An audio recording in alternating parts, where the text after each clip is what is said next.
Hi, I'm Coach Morgan Hoffman, and I'm the head coach of Playtri, and today we're going shopping for swim essentials. So I'm here in Playtri Dallas.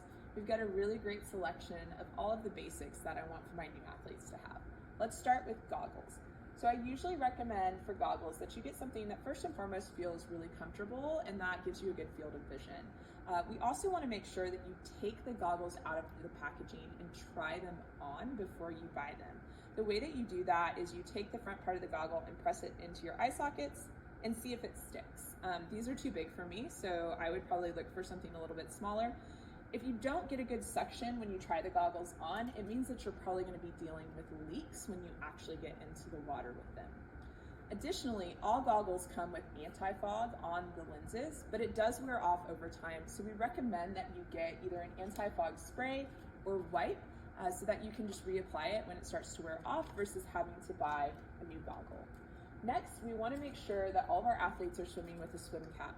Part of the reason for that is in open water triathlons, you'll actually be required to wear swim caps. It's better to get comfortable with one. However, even if you have slightly long hair, this is going to keep that hair out of your eyes when you're trying to breathe, and it's going to allow you to focus more on your swim stroke. Okay, so next we have some of the training tools that we actually want you to use as a swimmer. The first one is going to be a swim snorkel. This is how the Finnis swim snorkel, one of our favorites, comes packaged. So these are called a center mount snorkel, and what that means is when I put the snorkel on, it's going to go up in front of my face versus off to the side like a snorkel that you would wear to go look at fish in the Caribbean, right? We like the center mount snorkel because what it does is it allows us to swim freely with both arms without having to worry about hitting the snorkel as the arm comes around. So that means we can do all sorts of drills with this without having to worry about the breath, which makes it a lot easier to develop good muscle memory quickly. The snorkel is probably the #1 tool that we recommend to all of our new athletes for the swim. Next up is a pull buoy. Okay, so pull buoys are just a piece of foam. They usually have a figure-8 look to the side.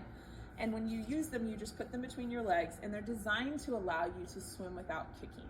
And this can serve a few good purposes. One is it allows you to focus more on your stroke and body position without having to worry about the kick. And two, if your legs are just really fatigued, it's a good way to give them a quick rest. Now, a lot of people like to use paddles with their pull buoy. So this is a way to add more resistance to your stroke.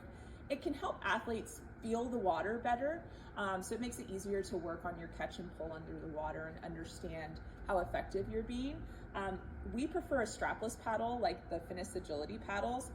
These you just hold with your thumb in the paddle, and it actually is great because if you aren't having good pressure against the water, the paddle will actually start to come off.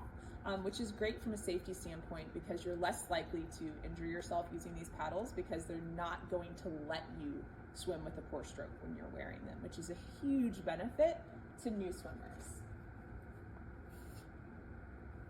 And then finally, we do recommend getting a traditional kickboard.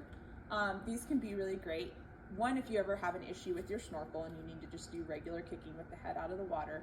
But they're also great to use with the snorkel. So doing a kick drill with the snorkel, holding the kickboard in front of you so that the arms are extended is a really great way to work on your body position and balance while you're swimming, right? Because when we do a swim stroke, we have one arm out in front, and it's very different engaging the body when you're in that position. So the kickboard allows you to work on that a little more easily than just having the arms out in front when you're using the snorkel. Hope you enjoyed the video, and if you have any questions about swim tools, make sure you visit our website, playtristore.com.